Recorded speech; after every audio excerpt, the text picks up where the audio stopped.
LMK, let me know when you occupy a prestigious job. When South Africa is out of the woods, let me know. When the high unemployment rate is mitigated. When the world is not pointing fingers at us as being the people with the problem of xenophobia, just let me know. Is that even physically possible? It is. Let me know when you do a short course for only 6 months and be rich as hell. Let me know when the news are out there that South Africa have skills within the country. Sanibonani balingani mabhungu namatshitshi. Igama lami nguSpooky N isiZulu. Namhlanje senza umbhalo obuciko obizwa ngokuthiwa inkinsela yasemgungundlovu obhalwe nguNyembezi S. Senza umbuzo omude, inkomba, uphawu lokuhlaziya olubizwa ngokuthiwa yisizinda. Senza ingxenye yesithathu eyaziwa ngokuthi yisimo senhlalo. Phambi kokuthi siqalise, sizofunda. Siqala lapho sagcina khona. Sagcina ekhasini lama-74. Sizoqala esigabeni sesibili. Kufundeka ngalolu hlobo. Baphuquza bobabili. Kwasuka izikhatha zentuthu zaqonda phezulu. Bobabili bahlezi kamnandi ezihlalweni lezi. Umuntu ahlala kuzo aqhiyame. Umlenze phezu komunye. Kwakuyizihlalo ezinhle zona ngezikhathi zazo. Kodwa izikhathi zazo zase zedlula ngoba umkhwanazi wayezithole sezindala. Zazithengiswa ngumfundisi waseNyanyado owayesethutha eya kwenye indawo. Nombala wazo wawungasacacile kahle futhi sezinevumbana sengathi ngelokuvunda. Sengathi sekwakhele namagundwane. Kodwa lapha kulomuzi waseNyanyado, lezi zihlalo zakwamkhwanazi zazithathwa njengezihlalo eziphambili ngempela. Kanti nabo abakwamkhwanazi babengazilibali benempahla kanokusho. Lapha kulendlu abahlezi kuyo, kwakuyizo lezi zihlalo zokuqhiyama ezimbili. Bese kuba khona nezinye izihlalo eziphakeme ezimbili. Nazo sezizindala. Zazinsundu kodwa sezigqwalile zalahla ibala lazo. Umuntu athi lapho ethi uyahlala zinyakaze ngoba amalunga azo aseyaxega. Umuntu wayehlalela ovalweni lokuthi singahle siwe nayo isihlalo lesi. Kukhona nekhabethe elidala. Umbala walo kwakungathi lalinsundu kodwa sewaphenduka wabamnyamana.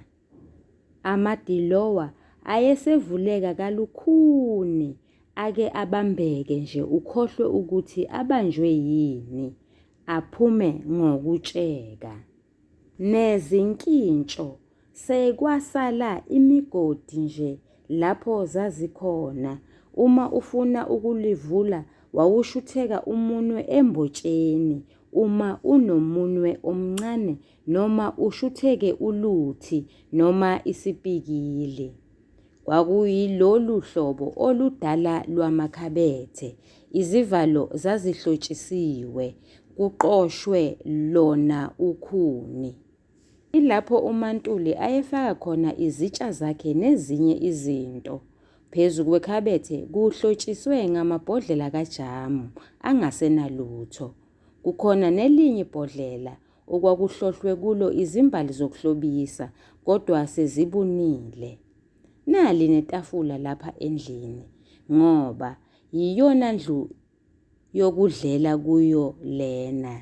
Nalo seliyaxega phansi kuyasindwa. Ngumsebenzi kaThoko lowo yonke imigqibelo. bese kuba khona izikhumba ezimbalwa zezimbuzi.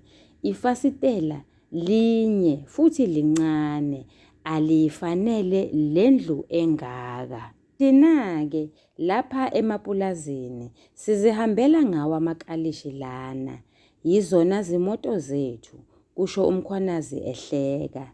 Impela nami ngiyabona, kanti-ke Mkhwanazi, niboziqaphela izinto ezingahle zinidalele ingozi namacala.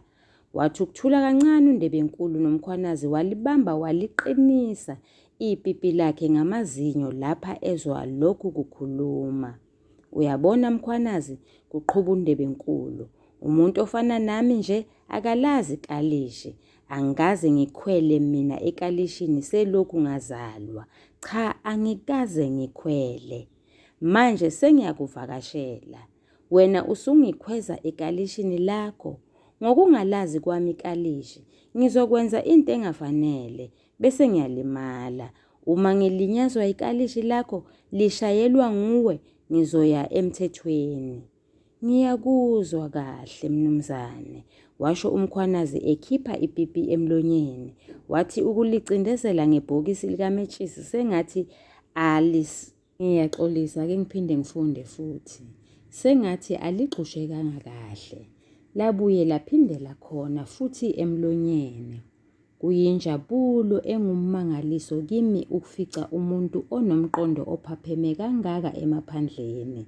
Impela kuyinjabulo engummangaliso, kuqhuba uNdebenkulu. Siye sicabange thina ukuthi emaphandleni bonke abantu bayiziwula, kanti qha. Washo ehleka kancane uNdebenkulu, ebhekisisa uMkhwanazi, sengathi ufuna ukubona ukuthi lamagama akhe angena kanjani kuye. Walokhu eyidedela kancane intuthu kaGwayi, yenyuka kancane isabalala nendlu. Lamazwi okumncoma angena kamnandi kuMkhwanazi. Wazizwa ekhukhumala ukuba atuswe ngumuntu omkhulu kangaka onjengoNdebenkulu, umuntu ovela ezindaweni eziphambili, eziphakeme. Uyabona nje, nali ibhulukwe lami lilimele, nali iyembe lami lilimele, nali ijazi lami lilimele, nasi isigqoko sami. Lezi zinto Mkhwanazi ngazikhokhela imali enkulu kakhulu, imali enkulu kakhulu. Uyabona nje lesi sigqoko sodwa opondo abahlanu phansi, isigqoko nje sodwa. Angisezukusho lutho ngezinye izingubo. Ukhuluma nje uNdebenkulu ubheke uMkhwanazi ezinhlamvini zamehlo, sengathi ufuna ukubona ukuthi uyizwa kahle yini lento ayishoyo. Wayikhipha wayisheshisa uMkhwanazi intuthu epipini lakhe, sengathi ufuna ukusitha isihambeli sakwakhe singabonakali, angawaboni nalamehlo asengathi ayahlaba. Wazibuka lezi zimpahla akhuluma ngazo uNdebenkulu, wabuka amadevu akhe, wabuka izinyo, wabona ukuthi ngomunye umuntu ngempela lona. Uyabona-ke Mkhwanazi, kuqhuba uNdebenkulu, ngisakhuluma ngezempahla nje kuphela, kanti nami uqobo lwami ngilimele. Kufanele kube khona into engiyitholayo ngalokho. Lapho-ke kuya nangobukhulu nokubaluleka komuntu. Mina akekho noyedwa umlungu ongaziyo uma engibhalela angangibizi ngesiqwaya, noyedwa nje. Wathula uNdebenkulu, wadonsa usikilidi wakhe, wayidedela intuthu yaphuma izikhatha, yaqonda phezulu. Wabuka uMkhwanazi emehlweni, kwafumaniseka ukuthi uMkhwanazi akazi ukuthi kufanele athini uma izinto zinje. Wamane wathi nje, konje isikwaya ngumuntu onjani? Kwaba sengathi uyadumala uNdebenkulu. uMkhwanazi ubemcabangela ngcono kanti akazi nokuthi isikwaya ngumuntu onjani. Akazi uNdebenkulu ukuthi lo mbuzo kaMkhwanazi sewukubamba eyeka okomuntu omuka namanzi. Angazi ukuthi ngingakuchazela ngithini Mkhwanazi. Abelungu abakhulu kuphela ababizwa kanje. Ulungwana nje ungeke uzwe kuthiwa yizikwaya. Ngithe lapho ngiyitshela inkosikazi yalapha ekhaya, ngabona ukuthi iyenza indiva nje leyo nto. Wadonsa usikilidi wakhe futhi uNdebenkulu. Akwaze kwamphatha kahle neze lokhu umkhwanazi ukuba uMaNtuli aphoxe umuntu omkhulu kangaka. Ngibonile ukuthi uyishaya indiva. Uyabona mkhwanazi, uma ngingaya enkantolo ngokuwiswa kwami ikalishi lakho, ngingasidla sonke isibaya sakho ngisiqede. Amadevu lapho asemise ngathi zimpondo, izinyo kwaba sengathi selide ngokunye. Usehlalele phambili esihlalweni, izandla phezu kwemilenze, esinye sifihle imbobo edolweni, lapho ibhulukwe lidabuke khona. Ugolozele umkhwanazi emehlweni. Umkhwanazi wakhipha iduku lakhe likakhakhi wazesula izithukuthuku ezaseziqalile ukumhlupha. Wamamatheka kancane uNdebenkulu wathi, "Kodwa anginjalo mina mkhwanazi, cha, anginjalo neze. Nokho mangikusho ngokusobala ukuthi inhliziyo yami ike yacishe yaba nehlule ngesikhathi inkosikazi yalapha ekhaya ihlekisa ngami. Ihlekisa ngami. Ibonakalisa ukungezwelani nami ngilinyazwe yikalishi. Ngike ngacabanga ngaleso sikhathi ukuba ngiye emthethweni, ngimfundise ukuthi umhlaba lona uhanjwa kanjani. Kodwa sengiyabona ukuthi kwenza nje umqondo obuthuntu, umqondo ongakwazi ukuqikelela ingozi. Impela mnumzane," kusho umkhwanazi, lapho izithukuthuku sezimxinile ngempela, iduku alisasuki ebusweni. Wamamatheka kancane futhi uNdebenkulu, elokhu ekhipha izikhatha zentuthu kasikilidi, wathi, "Ngiyabazi kakhulu abantu besifazane mkhwanazi. Abanawo umqondo ohluzekile, cha abanawo.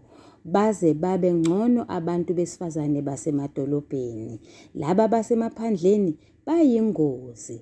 Indoda bangayidalela amacala amakhulu bona bengaboni. Wenza ukungazi Ndebenkulu. Awuboni nina abantu basemadolobheni nazi konke, nazi nomthetho, nazi nokuthi uma umuntu ewa ekalishini angamangala enkantolo athole imali, awubhekeke.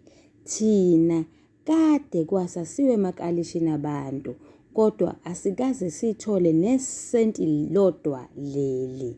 Khuluma nje umkhwanazi, wokhela ipipi lakhe, ebese likade licimile, liyamhlupha ngokude licima. Wathula umkhwanazi, kwaba sengathi uyayicabanga le ndlela yokuthola imali. Phela umthetho ukudla kwethu lena emadolobheni. Ukudla kwethu, kuqhuba uNdebenkulu. Uyabona mkhwanazi, ungeke ulunge edolobheni uma ungawazi umthetho. Cha, ungeke ulunge. Ungaphenduka ilifa lezihlakaniphi. Ngiqinisile. Awuboni nje mina, akekho noyedwa umuntu noma ngumlungu ongangigangela. Nginezincwadi ezinkulu ezingaka zomthetho, imiqinqo ngempela. Konje mkhwanazi wafunda wagcinaphi? Wahleka umkhwanazi wathi, "Wo, asifundanga thina Ndebenkulu. Saqhukuluza khona lapha emakhaya, saphelelwa ngamandla lapho sifika ebangeni lesine." Ngibuza nje mkhwanazi, ngoba bengithi ngizokutshela amagama azo lezi zincwadi zami, kodwa sengibona ukuthi akudingekile. Uyabona-ke, nginazo lezi zincwadi zomthetho. Bangazi bonke abelungu. Ngesinye isizathu njalo leso esenza ukuba bangibize ngesikwaya. Ngesinye isizathu. Wena mkhwanazi, ungaze uthi uma ungizwa ngikhuluma kanje, uthi uNdebenkulu ngumuntu othanda ukuzikhukhumeza. ugubhu oluzibethayo. Kanti cha, akusiko lokho. Angizikhukhumezi. Ngikhuluma nje ngoba ngikubonisa amaqiniso engazi kahle ukuthi abantu abaningi basemaphandleni kabawazi. Futhi-ke angiphathekanga kahle neze mkhwanazi uma ngibona ukuthi inkosikazi yalapha ekhaya sengathi ayiqondi kahle ukuthi ikhuluma nobani. Kodwa-ke ngoba ngiyabona ukuthi wena ungumuntu owehlukile, ozibona masinyane izinto, sengiyaxola, angisenakwenza lutho. Waya ngokuya ethukuthela umkhwanazi, ethukuthelela uMaNtuli ongakwazi ukulinganisa abantu. Manje usukela nabantu abaphakeme kangaka abafana noNdebenkulu, abantu abazi yonke imithetho, abanamabhuku amakhulu emithetho. Shono ehlulekile nokukhuluma aqondise ngesikhathi embuza ngokulimala kukaNdebenkulu. Ubefihla leli hlazo alenzile. uMaNtuli uhlushwa yile nhliziywana yakhe ehlala ihluthuka. Ukuba akusikho ukuthi lo muntu wakwaNdebenkulu unenhliziyo enhle, enoxolo, isibaya sakhe sonke besizophela nya ngelanga ngenxa yobulima bomfazi. Uthe lapho umcabango wakhe ufika empahleni yakhe, wazizwa efikelwa isifithifithana esasithi asimcime inhliziyo. Wajuluka wabamanzi, nepipi lakhe lase licimile. Mlingani wami nawe mfundi, siyaphela lapha isahluko sesikhombisa. Make sichaze, sicubungule, sihlaziye. Ungakhohlwa-ke la senza ingxenye yesithathu yesizinda ebizwa ngokuthiwa isimo senhlalo. Siqhubeka nawo-ke lowo mbuzo omude, leyo nkomba, lelo phawu lokuhlaziya. Ake siboneke. Isimo senhlalo simayelana nobudlelwano phakathi kwabalingiswa uma bebona ngeso elilodwa, bebambene ngezandla ezimbili, bengalwi, bengangqubuzani, bengaxabani. Sithi isimo sihle. Kodwa uma ngabe-ke bengaboni ngasolinye, belwa bodwa, bexabana, bengqubuzana, sithi isimo asisihle. Umbhali unobuchule, uphinde asebenzise isimo, indlela abantu abaphila ngayo. Bese leyo ndlela leyo uma ingabagculisi, bese sithi isimo asisihle. Ake siboneke.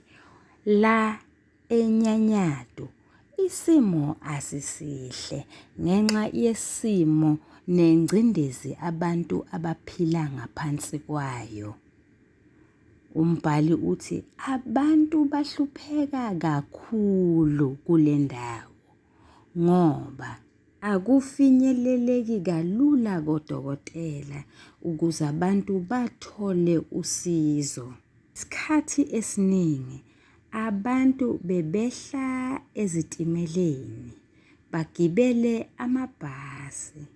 Kodwa ngoba amabhasi abebashiya endleleni, uhambo baluqedele ngezinyawo, sebethwele imithwalo emakhanda, ibasinda besisitheka. Iposi lalikhathaza kakhulu. Lalilandwa kathathu ngeviki. Lilandwa ngoMsombuluko, ngoLwesithathu nangoLwesihlanu. Bantu baseNyanyatu, njengabantu noma umndeni wakwaMkhwanazi, wawulanda amanzi ngamakhanda nangemigqomo. Amanzi alandwa emithonjeni. Umndeni wakwaMkhwanazi ubukeka njengomndeni obumbene. Ngakho-ke lokho kuchaza ukuthi isimo sihle. uMkhwanazi uthola incwadi evela kuNdebenkulu. Lona ngumndeni obumbene, obambene ngezandla zombili. Bayabonisana. Kukhona nokungajabuli kahle kuMaNtuli ngoba lesi sivakashi singumuntu omkhulu, siyisikwaya, saziwa nangabelungu abakhulu. Kodwa lapha ekhaya kuyancokolwa. Sibona umkhwanazi sencokola nendodana yakhe uThemba, eyibiza ngozavolo ngoba ifuna ukuvuswa ekuseni ngenkathi sekuyolandwa undebenkulu esiteshini ethi sayidi. Bona nobudlelwano phakathi kukaMkhwanazi noma umndeni wakwaMkhwanazi kanye nomakhelwane. uMaNtuli ucela usizo kuMashezi ukuba angeza yini azoncedisa lapha ekhaya ngoba phela yena ethi ukuphekela abelungu kanti uMaNtuli akazi lutho ngezokuphekela abelungu noma ngezibiliboco. NoMkhwanazi naye uqobo lwakhe unobudlelwano obuhle nomphakathi waseNyanyado. Unikela emadodeni ahlukahlukene olushozi nabanye eyobabikela ngodaba lukaNdebenkulu. Bayamemukela kahle. Sibona isimo siguquka. Lingakasuki nje ikalishi elalilande uNdebenkulu ethi sayidi. uNdebenkulu uyibukela phansi indawo yaseNyanyado, uyibiza ngendawana. Nasendleleni kusayiwa khona eNyanyado. Isimo asisihle ngoba uThemba kanye noNdebenkulu abazwisisane, ababoni ngasolinye. uNdebenkulu naye uphinda abe yinkinga nje encane ngoba akalazi kalishi, akazi nanokuthi isilwane nje esinjengehashi siyawukhipha umoya, siyasuza naso, futhi that is natural. Ngakho nje uThemba emangele ukuthi inhloboni kapende le. Noma sekufikwa-ke kwaMkhwanazi sekuyaxatshanwa. Isimo siyaqhubeka ekungabini sihle ngenkathi uNdebenkulu esekhuma umhlabathi ngomlomo kwazise usewa ekalishini. uNdebenkulu usexhapha unkosikazi kaMkhwanazi ngenhlamba. Yilokho kwenza ukuba unkosikazi lo awothe ubomvu athi uNdebenkulu akazungena endlini. Themba lowo wagcina sengenile nokho uNdebenkulu. Kwagcina ngokuthi kufike uMkhwanazi. Balingani bami nani bafundi, ngizocela ukuma lapha mayelana nale ngxenye yesizinda. Ngizothi uma sengiqedile-ke ukubhala yonke lento ebengifuna ukuyisho bese ngeqa umugqa ngibhale igama ngosonhlamvukazi elithi isiphetho. Isiphetho uvo lomfundi, ngakho-ke there is no wrong or right answer. Nonetheless, make it a point that whatever you say tallies with the question of the day. Ngiyabonga, nisale kahle, niyathandwa.